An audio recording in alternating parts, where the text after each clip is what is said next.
Hello and welcome. This is Cheryl. Thank you so much for joining me today. In this video, I'm going to create some Simon Space Adventure collection cards using this new collection from Simon Hurley and Spellbinders. This die right here is the UFO Friend. Then we have the To the Moon die set. And then we have some greetings here, and I love the different greetings, as well as the fact that they have the shadow to them. Love it. It works perfectly with all of the dies. And then there is a 3D embossing folder that has an edge die to it, as well as a coordinating layering stencil, and those are called Starry Night. So for these cards, because of the space theme, I thought I would create one of my favorite backgrounds using Distress Mixed Media Heavystock. And I'm going to do this background in 3 different ways. So it's to create a galaxy background. The first way I'm going to do it is using Tombow markers. And I have the galaxy palette here. I'm showing you the marker colors before I color them, but you could really use whatever colors you're wanting. If you want to do these exact same backgrounds, the only thing you have control of is putting your ink on the paper. The rest of it is kind of out of your hands. And you're going to see what I mean when I go on further. But all I'm doing is scribbling a little bit of each color over the background. I'm just trying to make sure that the background is mostly covered. It doesn't need to be 100% covered, but we do want to have most of it colored. I'm going to be misting it with some water, and these are all dye-based inks, so they're going to blend and bleed into each other. And that's why covering it mostly is good. It doesn't need to be 100% covered because those inks are going to blend and bleed into each other. The last color there was black, and I didn't put my marker cap on properly the last time I used it, so it's starting to dry out a little bit, but it's enough to do what I need to do. And after these backgrounds are completely dry, if there's any area that is missing some color or needs some color, I can always do some ink blending on it. The second way I'm going to do this background is with Distress ink pads. So the first color I chose was Picked Raspberry. The second one here is Twisted Citron. And I tried to choose colors somewhat similar to the colors that I used for the Tombow marker background, so that you can compare the 3 backgrounds all together and see how they turned out differently. That third color there was Salty Ocean, and now we have Uncharted Mariner. And then I'm going to finish off with some Black Soot.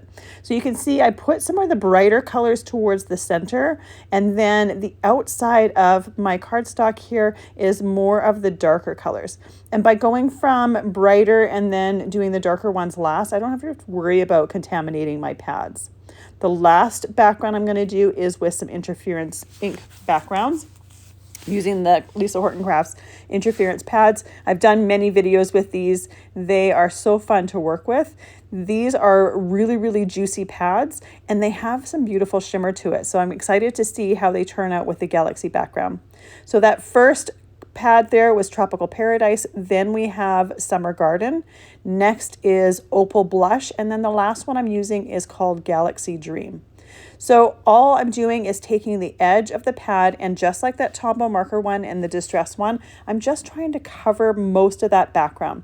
And I'm trying to do it in a way that I'm not really putting my pads in the other colors, because I don't really want to contaminate my pads or have different colors being brought up. Once I have the color over all of 3 of those backgrounds, I am using the Spellbinders Mighty Mister, and I'm spraying my surface. It's just a glass work surface. I'm spraying the back side of that Mixed Media Heavystock, suctioning it to my surface by putting by wetting my surface as well as the back side of the cardstock. It kind of creates a suction, and by doing that, my paper tends to not curl as much. Then I use that same sprayer and put water all over the top, being quite generous with it. Once I had done that, I realized that my interference one had just too much pink in the center. I wanted a little bit less pink. I wanted a little bit more of a mix of colors. So I took the Opal Blush re-inker as well as the Galaxy Dream re-inker and just dropped some blobs of color on there, and then use the sprayer once again and a brush just to swirl those colors around, because they really don't move on their own. After they're completely dried, this is what the final result is, but I'm not quite done yet. So I'm using the Night Sky interference pad just using it right on my work surface here, adding a little bit of water, and then using a brush to create a splatter to go on the background. This night sky background is kind of like a dark, ink pad is kind of like a dark charcoal, but it has a gold interference property to it. So these splatters on my background here are going to look like dark dots, but when you tilt them in the light, they're going to have a gold shimmer to them. So it's perfect for a galaxy sky. So this background here is going to work absolutely perfectly with the space theme of the Simon Space Adventure collection. And it's fun to use different things that you might already have on hand to create these backgrounds. So these were all done with inks that have a dye base to them. So then when they're sprayed with water, they're just going to blend and bleed. And I'm using mixed media Heavystock here, but you could also use watercolor paper. Any type of paper that can handle that moisture is good. So for my first card, I'm starting with that Tombow marker background. I used the coordinating die to the Starry Night 3D embossing folder and trimmed the edge of it. And now I'm matching up that embossing folder on that edge, and I'm going to emboss that background there. So my pieces of mixed media Heavystock were 4 1/4 by 5 1/2.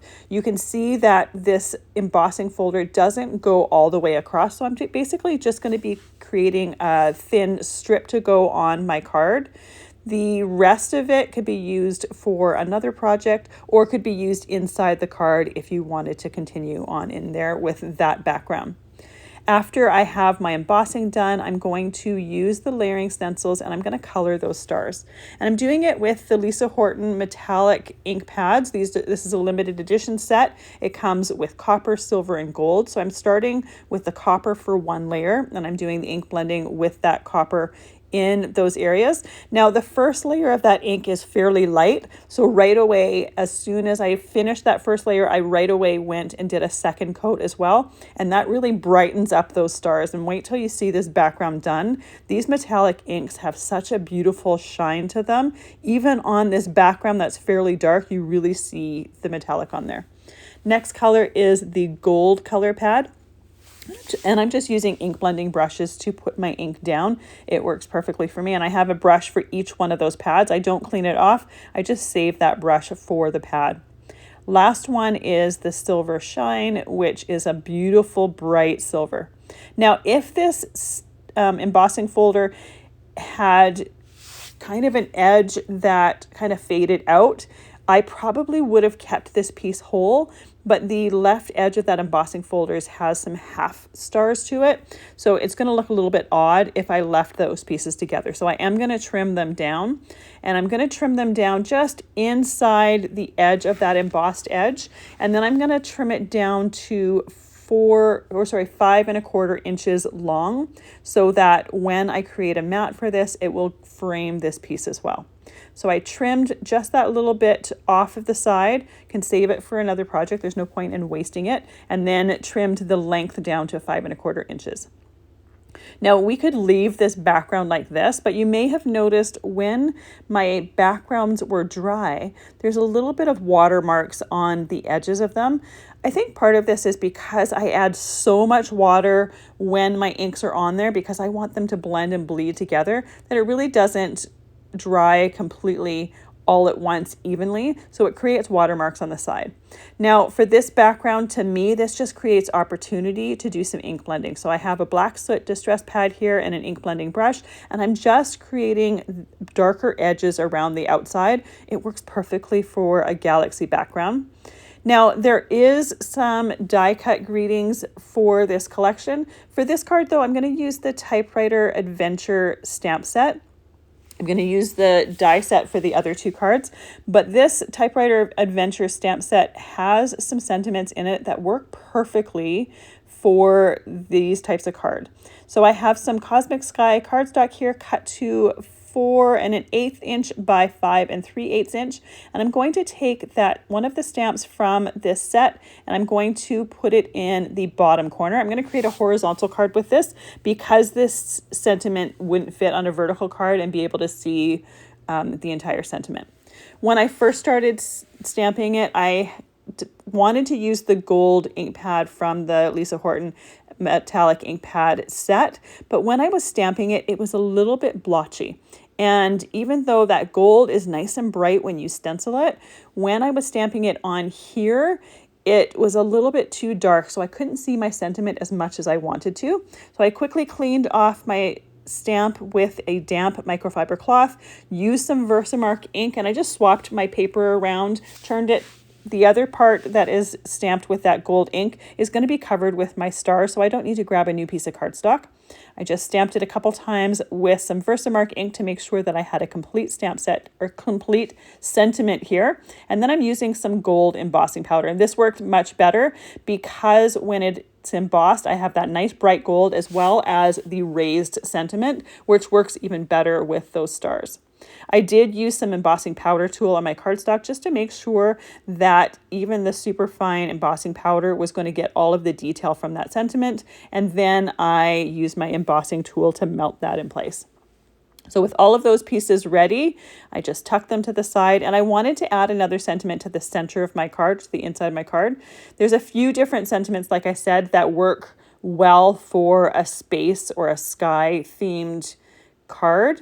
And two of them kind of work together. So I stamped that on the inside, and I'm just using that Uncharted Mariner Distress Pad. So the sentiment that was stamped and embossed on the front of the card says, "Fly high, reach for your dreams." And then the one on the inside that was stamped says, "The sky's the limit." So they kind of work well together. Now, this inside of the card, I was originally going to put the strip that I cut off from my background, but it ended up being a little bit too big and it took up too much of the inside, more of the inside than I really wanted to. But I really like the idea of having some of those stars on the inside. So I just took the layering stencils and I put a little bit on the bottom part here. You could still write over them if you wanted to, but it just put some of that pattern from the front of the card into the inside of the card. And just like I did when I was coloring the stars for the embossed background on the front, I started with the copper, then I did the gold with the next layer, and then silver with the last layer. Now, the one thing I did do, though, is I paid attention to where those stars were, and if there was going to be a star somewhere where I didn't want it to be, I didn't color it, as well as the fact that if there was any areas that had half stars, I didn't color them as well. I wanted to make sure these had full stars, and I wanted to kind of control where they landed. Now, the last element I want for my card is I wanted to use the Saturn from that UFO Space Friends set. I think it was from that one. Could have been from the To the Moon set. I wanted to use the planet from there. So I cut it out of some yellow scraps of cardstock. I did some ink blending on it with some of the gold ink pad as well as some of the silver. I didn't want it completely covered and completely metallic. I wanted to still see that yellow cardstock shine through. So I just put a little bit of light ink blending around the outside edges and then added a little bit lightly towards the center. Layered those pieces together and then put the rings on. Now the rings were die cut out of some Inca Gold cardstock, but if you don't have that and you have a glimmer system, you could also use some solid hot foiled or a glimmer foil. They have exactly the same look to them. And I like the fact that not only did it have the shine and shimmer of mirror gold cardstock, but it also has a holographic shine to it. So it just is really beautiful and it blends in well with the colorful background here. So with all our elements together, I can start assembling my card. So I put my mat down first, then put that star border on the top, and then put the planet to finish it off. And I just think that element adds just a little bit extra to it and gives it a little bit of a focal point for the front. For my second card, I'm using the distress background here. First thing I'm going to do is I'm going to trim it down. So I cut a quarter inch off of two of the different sides. And because of those watermarks that I was talking about earlier, typically when I'm trimming it down, I will choose those areas for trimming it down so there's a little bit less of those watermarks. Just like my star embossed piece, I'm using some Black Soot Distress ink to do some ink blending around the edges. So first I will go around the edges, but sometimes I will take that brush and I will just go a little bit inside. I want to make sure that it's not that just framing the outside, it's kind of focusing the colored areas that I want to see a little bit more, and then making the areas that I don't really want to see quite as much a little bit darker. You can see when I flip that piece of cardstock over, the back of it is even cool as well. Obviously not as bright as the front of it, but you can create some really cool looks with it. And it's one of those things that you have control over the colors you're putting down, but you really don't have control over how they're blending and bleeding. So I have a bunch of die cuts here ready to go. I have some sentiments from the Space Greeting set, and then I have some die cuts from the To the Moon set. Most of them are die cut out of some scrap cardstock, but the dark gray here is lunar gray cardstock, and then I have some silver die cut for the rocket ship, die cut out of some matte silver cardstock. It just worked perfect for that. I'm using some Barely Art glue in a fine line bottle to glue everything together. Just like my first card, I want to make sure that I have all of my elements assembled together before starting to assemble my card. And the liquid glue makes it really, really easy to assemble different pieces like this because I can move and shimmy them in place as I need to. I will also use a large acrylic block just to hold things down flat while I'm gluing different pieces. It just makes it easier and frees up my hands to work on other things, but it makes sure that everything stays flat and has some good contact. So by using that glue with the fine tip, I can glue even really fine die cuts as well as my larger die cuts. And by being able to shimmy things in place, I can make sure that I get some perfect placement.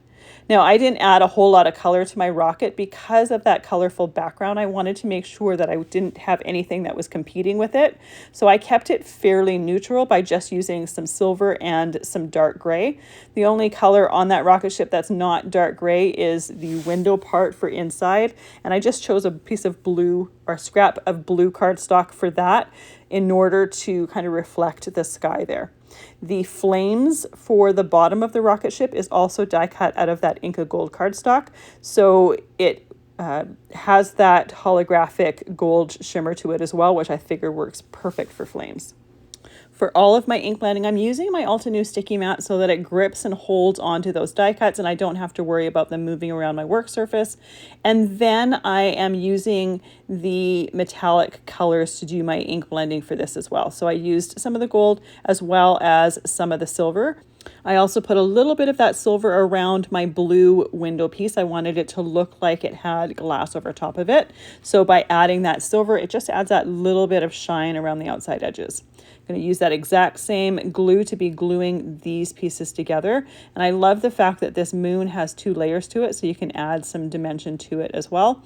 Next, we're going to put that window on top of or inside the hole from the rocket ship. There is a little shine spot. I just used the same piece of blue cardstock that came out of it, and when it was die cut, I just didn't do any ink blending for that particular piece. For my sentiments, I'm using the Love You to the Moon and Back sentiment from the Space Greeting set, and the shadow is die cut out of that same lunar gray cardstock as the accents for the rocket ship, and then the sentiment itself is die cut out of the same silver cardstock as the rocket ship. Now, these sentiments are really, really quite delicate, so the easiest way to glue them down onto the shadow is to use some reverse tweezers to hold those pieces in place while you add the glue. Having that fine tip on that bottle there makes sure that you can add as little glue as you need to make sure that it glues down, and you can also shimmy it in place and move it so that it has perfect placement. So when I'm using these sentiments on these shadows, typically like this one here has 3 words to it, so I'll do the 2 outer ones and then I will put the inner one just to make sure that I've got some good spacing, and then I try to center them in those shadow pieces as well. The last step here is to add just a little bit of the silver ink to the edges of the rocket ship. I wanted that lunar gray cardstock to look like it had some metallic properties to it, but I didn't want it completely silver like the rest of the rocket ship. I wanted it to look a little bit different. So by adding that silver to the edges, it worked perfectly. And that little flash there was that Inca Gold cardstock that I used for the flames, as well as a piece of solid gold hot foiled Aura cardstock that looks very, very similar. And I will often do solid hot foiling when I do my glimmer foiling. And if I'm not using it on a card or don't plan to use it on a card, I'll use the solid areas from that for die cutting some different elements, just so that it gets some use out of it. The last step here is to do my matte for my card. I am running low on my matte silver cardstock, but there's no problem with that because I have that silver shine metallic pad. All I did was trimmed a piece of cardstock, white cardstock, for 1/8 inches by 5 3/8 inches, and I just use that silver pad to run it around the outside edges to create a mat. My piece here for the inside, the galaxy background, is trimmed down to 4 inches by 5 1/4, so I just get a tiny little mat around the whole thing, but it frames it in and it ties that silver from that rocket ship with the mat behind it. With all my pieces ready to go, I'm ready to start assembling. So I was just playing around with that sentiment there, and I decided rather than putting the entire sentiment on the front of the card, it looked a little bit too cluttery to me, so I put the "and back" on the inside of the card. You could put the entire sentiment on the inside of the card and that would work as well, but I did want a little bit on the front. So I put the "Love You to the Moon" on the bottom right side, and then I'm putting my spaceship on the bottom left facing towards the moon, and I'll put that on the top right.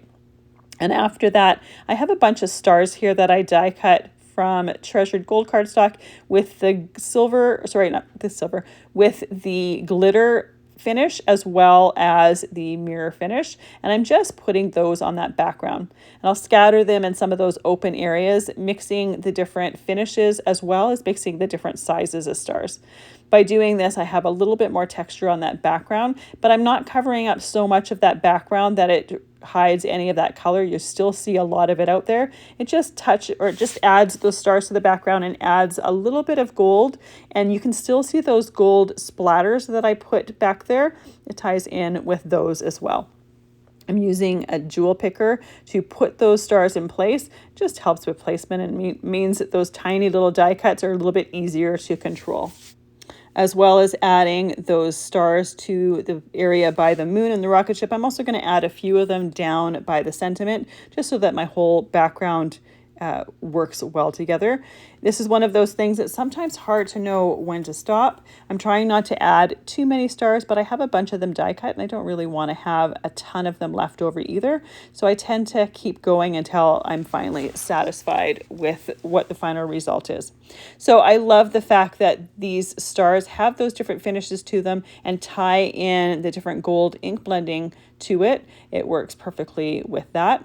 The last step here is I'm going to add some glossy accents to the window of the rocket ship. It's going to give it some dome dimension as well as that shine. So once that is on there, I will let that completely dry. It does have a milky finish to it when you first put it down, but once it's dry, it's completely clear. For my last card, I'm using the UFO Friends, and I have a bunch of different pieces die cut here. I have my UFO die cut out of some matte silver cardstock. I have the gold pieces that I'm gluing down here die cut out of that Inca gold cardstock. So not only is it going to look like lights, but it's going to have that iridescent shine to it. These pieces are so easy to put together, and I love the fact that these die cuts are very intuitive to know exactly what goes where. I have all of my pieces die cut and placed into some craft stacks. They're the medium-sized craft stacks, and inside them I have some magnetic panels. So the pieces that I have not die cut yet, I just put on those magnetic panels so I don't lose track of my dies, as well as the fact that some of the pieces, when I do die cut them, those dies are really tiny, or the die cuts are really tiny. So if by chance the die cuts stay in the die, I'll just put that on the magnetic panels as well, just to keep track of those die cuts. For this particular one, I have the dome part for the top of the UFO that I want to die cut out of some acetate, and so I kept the die with that. And then I also have the little die cut for the cheeks of the alien, as well as to go behind the mouth. Those pieces are so tiny, they're really easy to get lost. They stayed in the die when I did the die cutting, so I just put that die on that magnetic panel to make sure that I wasn't going to lose any of those pieces.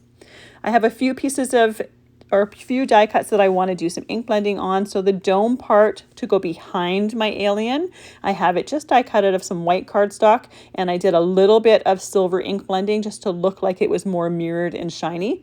The other piece from my spaceship there, I had die cut out of some teal cardstock, and I used some Opal blush interference ink. So not only was it going to have that color, but it was going to have a little bit of shimmer to it. And then I have that light ray, and I just did a little bit of gold ink blending there. For the acetate piece for the dome of my spaceship, I just used some score tape and put it on the back of that piece there. So it is basically a piece of sticky acetate. And then I did my die cutting. That way I can make sure that I can glue it down and I don't have that acetate showing or that adhesive showing. By having that score tape all over that surface, it's just going to glue that whole piece down, basically making an acetate sticker. And with all of those pieces ready to go, I'm ready to start assembling my piece here, or my UFO here. Now I have the alien there. I've die cut the whole thing and assembled him, but I really only need the top half. So I glued it down on the top of the spaceship and then just trimmed the excess off with my shears there. Now I can glue it down and make sure that it fits perfectly within that. Easier to glue it down first and then do the trimming afterwards, rather than trimming it and having it a little bit too short. Then I can put the rest of the pieces of the spaceship together and finish it off with that acetate piece there. Now, once again, I'm using that liquid adhesive. It makes it so easy to glue everything together this way. The only other adhesive I used was that score tape on the back of that acetate. And you can see how it went down really nice and easily, and I don't have to worry about any adhesive showing behind it. Last step is to put that light ray down, and then I'm going to put my acrylic block on there just to hold everything together while it's completely dried, or till it's completely dried. For this piece here, this is the matte. I want to do a gold matte for this one. So I cut a piece of white cardstock the same size as the last one. So it's die cut, or it's trimmed down to 4 1/8 inch by 5 3/8 inch. And then I just put that gold ink all the way around it and set that aside to dry. Now for my last card, I used black soot distress ink to do the ink blending around it. This background here is the interference background, and I wanted to show that you don't have to use black around the outside edges. So for this one, I'm using that Uncharted Mariner. So it's a nice dark blue, and it works really well with the colors from these interference inks. This background, I don't think it really shows up as well on camera as it did in real life. It is so shimmery and so sparkly. It is absolutely gorgeous. So you can do your ink blending however you want. It wasn't until I was editing this video that I realized I made a number 2 here. But once the spaceship's on there, it doesn't matter. I just think I thought when I was doing the editing that it was really funny. And I just grabbed that last card there just so you could see the difference. I mean, it's going to look different anyways because I have 2 completely different inks on that background, but you can see the difference between ink blending with black around the edges of one and ink blending with the Uncharted Mariner around the edges of the second one. Neither one is right or wrong. They both look really cool in their own way, but it just gives you some more options when you're doing your ink blending. And we're ready to assemble our card after that ink blending. So I have my card base here. I glued down that matte, and now I can glue down my galaxy background, making sure that it's nice and centered before putting my acrylic block on there to hold it while it is drying. I did my sentiments off screen because putting them together is exactly the same as the last one. For this one, I'm using the Hello Earthling, and then I'm going to put Happy Birthday on the inside of the card.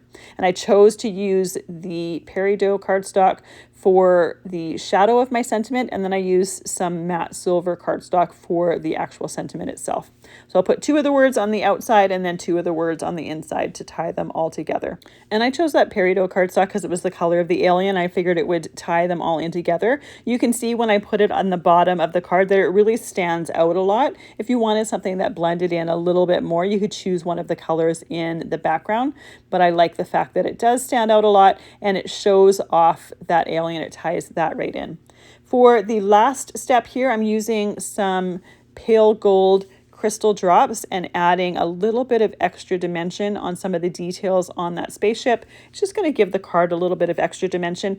I'm doing the gold on top of the silver simply because it's going to tie in with the gold ink blending as well as the gold matte, and it's also going to make those dots stand out just a little bit more. You could also use silver if you wanted it to blend a little bit. The last thing I'm doing here is using some glossy accents on top of that Inca Gold holographic cardstock, the lights, and they really make them look like lights that are shining. I'll let that completely dry, and here is the final result. This is such a fun card, and I think it would make a great kid's birthday card, or just someone that loves the idea of aliens and UFOs. I think it would be perfect for them as well. It has so much color from that background, as well as detail and dimension from the die cuts. Then we have our Love You to the Moon in the back, the spaceship one. I love the Inca Gold cardstock for the flames. It really catches the light, as well as the glossy accents on the windows add some great dimension. And then we have our first card with the stars.